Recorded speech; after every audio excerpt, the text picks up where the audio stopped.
A revelação na conversa com o presidente Temer joga o Poder Judiciário no escândalo que já envolve o Executivo e o Legislativo. Aqui eu dei conta de um lado o juiz, dá uma segurada, do outro lado o juiz substituto, que é um cara que fica segurando os dois.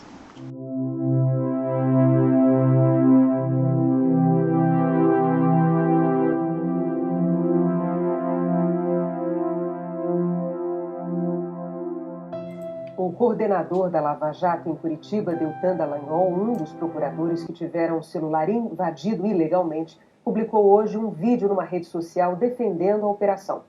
A Lava Jato em Curitiba sofreu um ataque gravíssimo por parte de um criminoso que invadiu telefones celulares, que sequestrou contas e aplicativos de trocas de mensagem, que se fez passar por jornalistas e procuradores. Que a troca de mensagens entre o Ministério Público e o então juiz Sérgio Moro é natural e normal, e que a operação é imparcial. Mensagens publicadas pelo site The Intercept atribuídas a Moro e ao procurador Deltan Dallagnol é público e notório e revela, segundo os advogados, a conjuntura e minúcias das circunstâncias históricas em que ocorreram os fatos comprovados nos autos.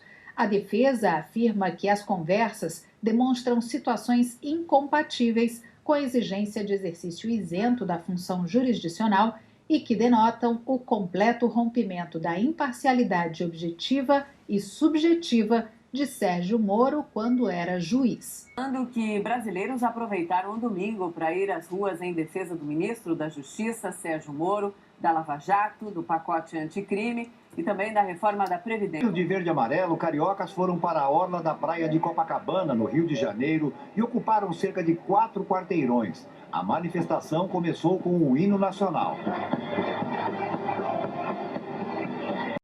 Uma pesquisa Datafolha concluiu que o ministro da Justiça e Segurança Pública, Sérgio Moro, se mantém como o mais bem avaliado do governo.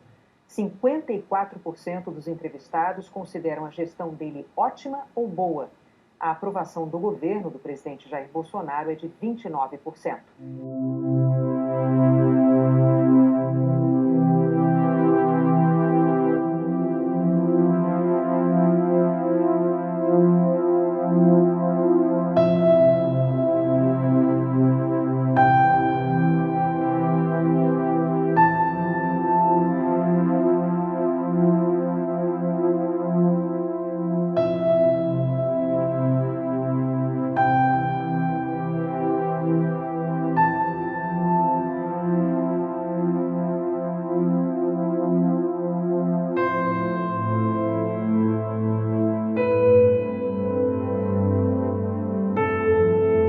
Nós enfrentamos, o povo brasileiro, a nação brasileira enfrentou um golpe em abril de 16, né?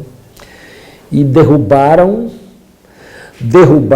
uma presidenta, e todos sabiam, os adversários sabiam ser uma mulher extremamente honesta, sem qualquer tipo de culpa, qualquer tipo de improbidade, qualquer tipo de desonestidade, tanto que não foi condenada a nada, salvo ter perdido o cargo de presidenta da República, que lhe fora dado por 54 milhões de brasileiros. Eu fico refletindo aqui, ao conversar com vocês,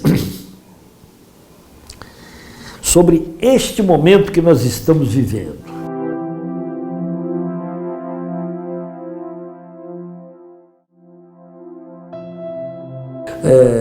Nós estamos conversando aqui no dia 3 de julho de 2019 e ocorreu um acidente de percurso para a grande mídia empresarial brasileira, né?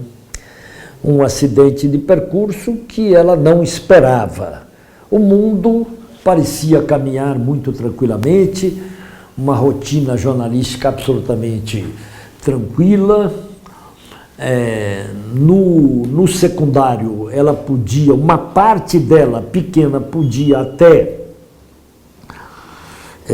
contrariar algumas coisas do governo Bolsonaro, absolutamente secundárias.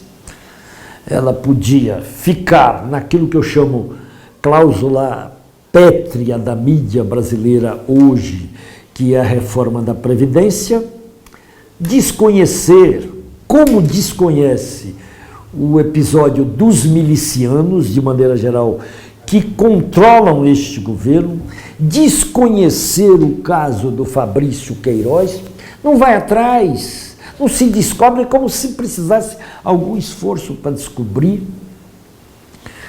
Tudo ia às mil maravilhas, tudo concentrado na reforma da Previdência, porque é algo chave para o capital financeiro de modo muito especial, e de repente uma cratera se abre. Eu lembrava num artigo que fiz para a revista Teoria e Debate, o Intercept flagra a rainha nua, eu lembrava um romance de um português em que há um fenômeno do céu, cai numa pequena cidade, Galveias, em Portugal, abre-se uma cratera imensa na cidade, e aquele susto, né? E o que fazer agora? E um cheiro de enxofre, uma coisa terrível. Assim com a mídia brasileira. O Greenhalgh, o Intercept, veio desnudar o que já se sabia, né? Veio desnudar toda a perseguição que havia em relação ao esforço da esquerda brasileira para mudar o Brasil, porque esta é a essência das coisas.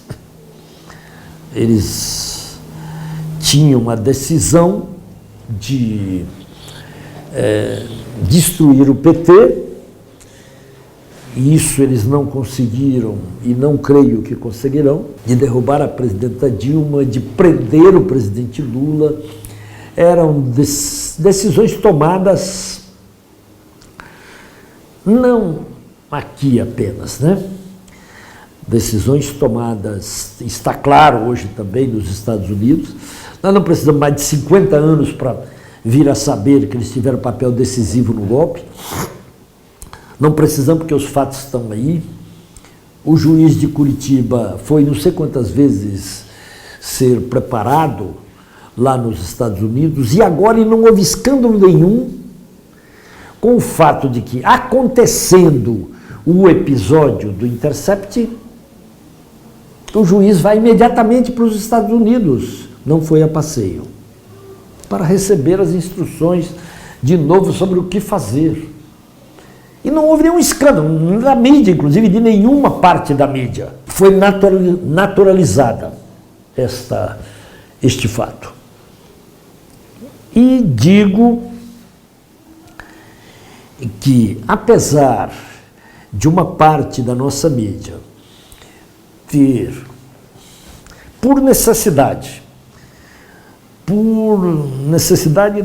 da profissão, na minha palavra, das corporações em relação à notícia,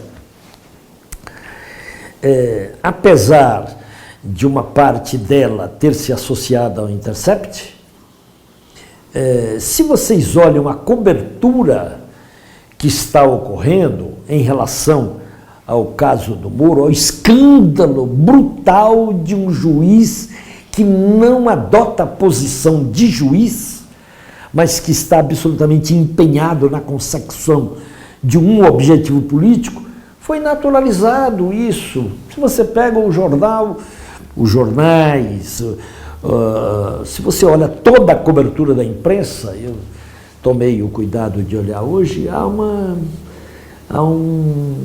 subestimação dos crimes cometidos pela República de Curitiba. Eu havia falado na República do Galeão, estou falando agora na República de Curitiba. Para saber o que ocorreu na sessão de ontem do Moro na Câmara Federal, eu tive que procurar o Conversa Fiada, por exemplo. Porque aí o Conversa Fiada botou as intervenções dos deputados, né? E as respostas do Moro, o cinismo do Moro, né? Em relação a tudo que está ocorrendo, e a firmeza dos deputados, né? Pondo as coisas a nu, não adianta nada, parece que nada está acontecendo. Então, digo, apesar de Folha de São Paulo, apesar do Reinaldo Azevedo, apesar de quem mais, nem me lembro exatamente quem, mas 2 ou 3 que se associaram ao Intercept, e a Veja até, e acho que o Glyn foi inteligente e politicamente competente ao buscar esse tipo de associação, para não dizerem que é só ele não tem nada a ver com petismo, mas eles podem dizer apenas um petista, né? Ele está aí, estão aí todos esses órgãos repetindo e fiscalizando até se são corretas aquelas gravações ou não, porque é óbvio que são verdadeiras e nem ele é capaz de negar, nem o Moro é capaz de negar. Mas há uma certa naturalização de tudo isso. Eu só imagino, para exercitar um pouco a mente, o que seria isto se fosse com o PT, com personagens do PT. Eu só imagino isso. Seria um massacre da mídia, como foi, aliás, em todos os episódios em que o PT esteve envolvido, verdadeiramente ou criados. É só lembrar o episódio do Mensalão. Eu me lembro acho que foi Delúbio, dando depoimento na Câmara, acho que ele passou 24 horas lá quase, eu não me lembro o número de horas, mas ele chegava a dormir, tal massacre, né? E não tinha, e a mídia reverberava aquilo num limite extremo, né?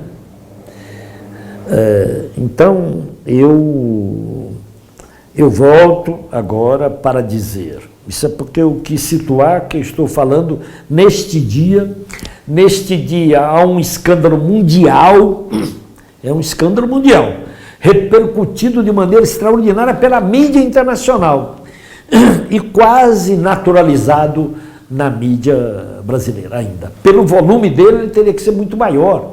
Eu vi o Estadão hoje, não tem quase nada. Nada. Pelo menos na rede, né? Naquilo que é o Estadão, que eu olho pelo celular. Quase nada. O Estadão não quer conversa, por exemplo. Então, e é um escândalo mundial, notório, né? O que eles falaram aqui? Imagine o sujeito estar com 40 quilos, 39, né? 39 quilos de cocaína. Não estou nem entrando na questão da droga, é uma outra discussão. Mas, do ponto de vista do negócio, no gabinete, melhor, no avião da presidência da República, também naturalizado quase. Já 500 quilos foram naturalizados, né? Vocês se lembram. Então, é a mídia que nós temos. Volto. O golpe de abril de 16 não foi um raio caído num dia de céu azul. Foi preparado conscientemente pelas classes dominantes brasileiras. Eu diria que, sobretudo, a partir de 2013, abriu-se uma crise de hegemonia no país e as classes dominantes resolveram acabar com a presença da esquerda no governo do Brasil. E em 2016, depois da vitória eleitoral nossa, eles decidiram, é melhor dizer assim, correto dizer assim, que depois da vitória eleitoral nossa, eles resolveram nos apiar do poder, apiar toda a esquerda do poder. E como dizia um dos protagonistas disso tudo, com o Supremo e tudo. Porque é importante dizer, o Supremo mandou Olga Benário para os fornos crematórios. O Supremo estava na posse é uma palavra ruim, mas é posse, do governo que sucedeu o Goulart, no Palácio do Planalto. Na madrugada de 2 de abril, o presidente Supremo estava lá. O Supremo conduziu este golpe de abril de 16, estava lá, conduzindo tudo. Então, aquilo que foi quem mesmo que disse, o senador, que disse com o Supremo e tudo, não importa, vocês saberão e lembrarão melhor que eu, o Jucá. O Jucá diz, vamos fazer isso logo e fazer com o Supremo e tudo. Está tudo combinado com os militares, com o Supremo, com tudo, e nós vamos fazer. E fizeram. E deram o golpe. E por que se deu este golpe? Porque não se admitia as classes dominantes brasileiras, como já disse, absolutamente subordinadas ao capital internacional e obedecendo orientações vindas desde o Império, desde os Estados Unidos, resolveram dar esse golpe e barrar a continuidade de reformas que os governos do PT haviam iniciado, especialmente sob a inspiração do presidente Lula. Era preciso tirar a presidenta Dilma, era necessário prender o presidente Lula, sobretudo porque imbatível numa eleição que fosse democrática. Como hoje, se olhar hoje, dia 3 de julho de 2019, nós já encontraremos o presidente Lula preso, vanguardiando qualquer eleição que ocorra no Brasil. Então eles não admitiam que esse cara estivesse solto. Digo mais, o presidente Lula só será solto com uma intensa, gigantesca mobilização do nosso povo e com pressão internacional. De outro modo, eu não creio. E espero ser desmentido. Sinceramente espero. Mas aquilo que eu chamei de couro grosso, o meu couro grosso e os anos de história não me deixam acreditar no Supremo. Tem um ou dois que penso com algum grau de garantismo e outros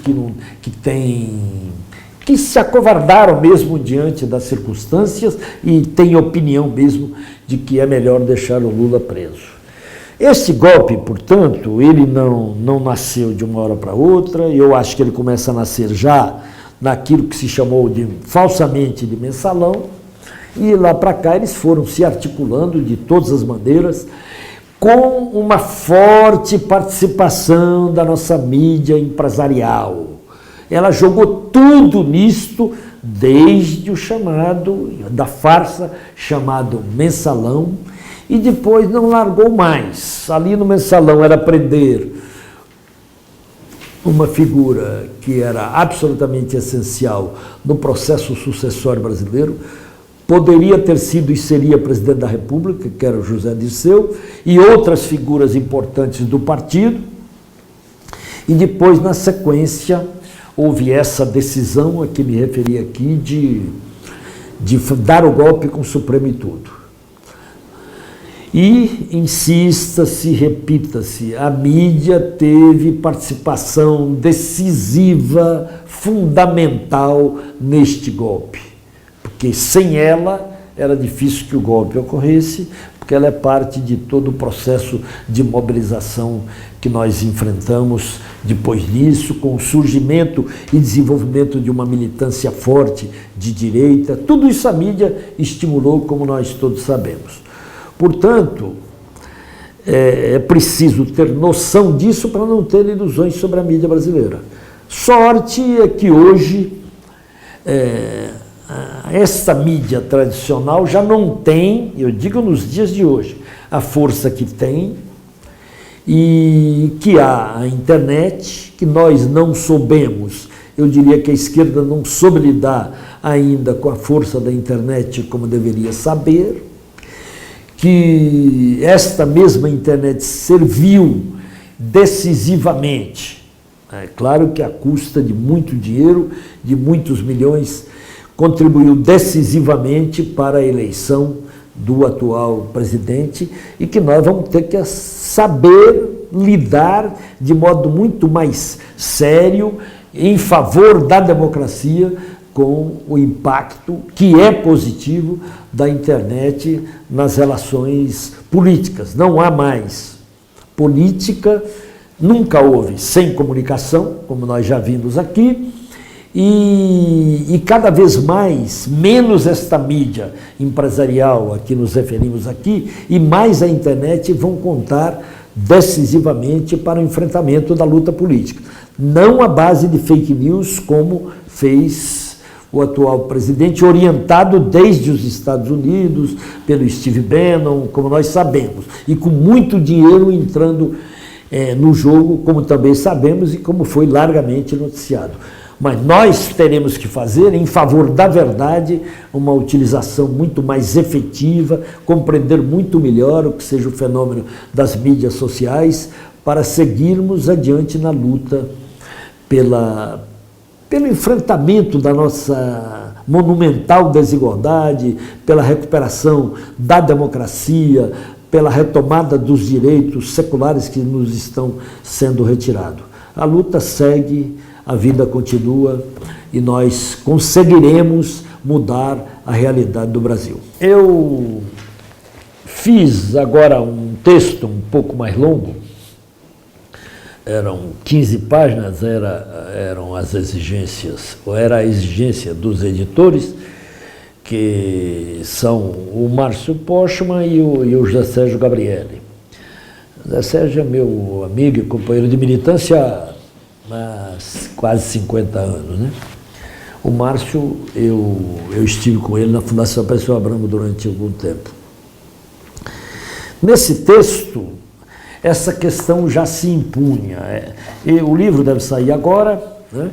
Era a análise dos 3 primeiros meses do Bolsonaro, e essa pergunta já se impunha, né? Como é que um presidente da República eleito se sustentaria com já nesses 90 dias que a gente analisava, com tanta deterioração, né? Porque é verdadeira essa deterioração, e vista agora, mais ainda, já 6 meses de existência, já observada nas pesquisas que ele vai caindo. Ele não tem preocupação propriamente com pesquisas, até o momento que ela não desça demais. Imagina, ele se dirige de modo muito claro para o seu exército, para os seus admiradores, para os seus fanáticos. E volta e meia ele faz este apelo. É aquilo que a gente diz, a história se repete, a gente não, foi o Marx que disse que a história se repete num momento como tragédia, no outro como farsa, e tem sido assim. Ele não é um Mussolini, não pode ser, né? De buscar amparo nos camisas negras ou verdes, né? Como era o caso do fascismo brasileiro lá atrás com Plínio Salgado. Ele não tem preocupação com maiorias propriamente, né? Não é essa a preocupação dele, como não é dos filhos. Não sei como os militares brasileiros estão pensando, mas obviamente há neste momento também um conflito claro entre a ala chamada militar e os filhos, né, e o Olavo de Carvalho, tudo que nós sabemos diariamente. Não creio, embora as bruxas sempre existam, não creio que estejamos em condições, ou que ele esteja em condições de levar o Brasil a uma ditadura aberta.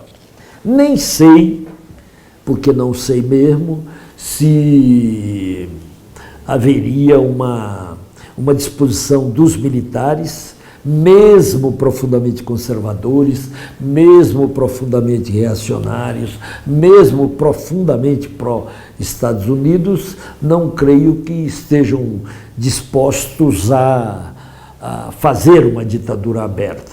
Mas é uma especulação também, embora seja uma posição minha neste momento, com o olhar que tenho da conjuntura brasileira. Também não tenho certeza, por conhecer um pouco a mídia, de que ela já tenha se disposto a atravessar o Rubicão. Não tenho. Eu dizia que haveria uma possibilidade, nesse texto a que me referi aqui, eu dizia que haveria uma possibilidade de ela pensar nisso quando a reforma da Previdência fosse aprovada. Pode ser que ela comece a pensar. Porque ela primeiro precisa, por tudo que já disse da mídia, primeiro ela precisa aprovar a reforma da Previdência. E ela precisa porque ela é parte do jogo do capital financeiro. Não nos iludamos. A mídia é parte fundamental, intrínseca do jogo do capital financeiro que está nos levando a um buraco que eu não sei até onde vai. Mas é um buraco profundo.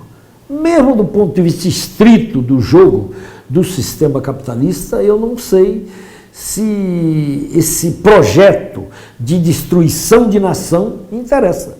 Porque é isso que está sendo feito. Nós voltamos. A indústria brasileira voltou a níveis de antes da década de 50.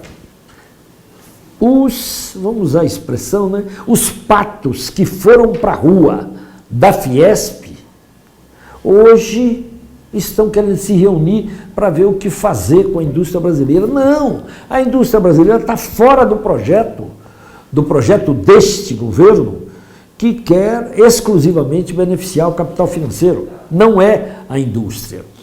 A mídia, eu não acho que este momento possa ser comparado ainda ao atentado do Rio Centro, por exemplo, que ali foi realmente um momento chave. Já vinha, no entanto, num processo grande de rompimento da grande imprensa com a ditadura, mas ali foi um momento chave. Eu não estou vendo ainda sinais claros de que ela vá fazer isso, sobretudo porque a Rede Globo não quer. A Rede Globo quer sustentar, curiosamente, a que mais apanha do governo Bolsonaro. Ele, Bolsonaro e os filhos batem na Globo, mas, ao mesmo tempo, ela não quer perder o Moro. Então, é uma conjuntura muito difícil. E sem a Globo é muito difícil, né? Porque a Globo ainda é em decadência, é preciso dizer. Eu lembrava que o Assis Chateaubriand, os Diários Associados, eles não perceberam a decadência e talvez a Globo não esteja ainda percebendo. Em decadência por conta da emergência da internet, das mídias sociais, de tudo que a gente sabe, né? Então, eu ainda não creio que a mídia esteja no ponto de fazer a virada para ser contra o Bolsonaro e descartá-lo. Mas eu não estou dando uma resposta conclusiva. Não é uma coisa que se possa afirmar. Vamos lembrar, as classes dominantes brasileiras utilizaram com muita competência o Eduardo Cunha, que era um homem de direita muito competente no Congresso, de direita, né? Dá vontade de dizer um palavrão, mas não vou dizer outra vez, de direita, mas muito competente na articulação no Congresso. Ele foi utilizado até a última hora, vamos lembrar isso? E ele fez tudo o que devia fazer e depois foi devidamente jogado fora e está preso. Vamos esperar. E o Supremo espera direitinho, o Moro espera e depois vamos encarcerá-lo, né? Eles usaram, vamos lembrar também, eles usaram o Temer de maneira muito competente. Vamos esperar até o fim, né? Direitinho, ele conclui, e ele preparou extraordinariamente o terreno para o novo presidente, para o Bolsonaro. O pacote de maldades já foi feito quase que inteiramente, salvo a reforma da Previdência, quase que inteiramente no governo Temer. né? Então, a questão é muito própria. Quem sabe eles, estou falando das classes dominantes, eles não queiram esperar a reforma da Previdência para começar a dar o passo, mas é um passo traumático. O senador Wagner tem dito, olha, porque tem havido conversa, etc. Tal, nós, o PT, não vai entrar no impeachment. Isso, nós não vamos fazer o que vocês fizeram conosco. Nós vamos combater muito duramente o governo, mas nosso encontro é lá em 2022. Mas quem disse que as classes dominantes vão esperar lá? Eu, sinceramente, não sei. E até agora, no entanto, apesar de dizer isso, nesse momento nós temos mais perguntas do que respostas com relação a isto, pelo menos, até agora eu não vi na mídia essa disposição de uma virada de mesa. É a vida, é a luta política que vai dizer, porque nós temos que reconhecer um trabalho efetivo da direita no Brasil, de criação de cultura